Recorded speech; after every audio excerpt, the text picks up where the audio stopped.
100 grams కర్బూజా fruit తీసుకుంటే అందులో మనకి 105 మిల్లీగ్రామ్ సోడియం ఉంది.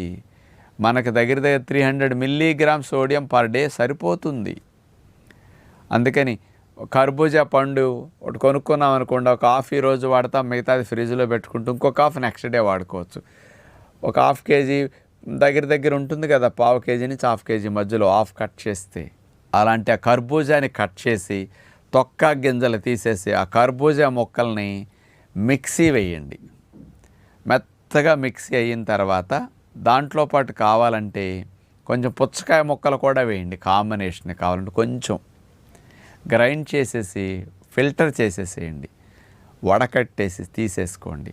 ప్యూర్ కర్బూజా జ్యూస్ అయినా తాగండి. కావాలంటే కాంబినేషన్ బాగుండాలంటే కొద్దిగా పుచ్చకాయ ముక్కలు కూడా వేస్తే పుచ్చకాయ కలర్ వల్ల కానీ ఫ్లేవర్ కూడా మారుతుందన్నమాట.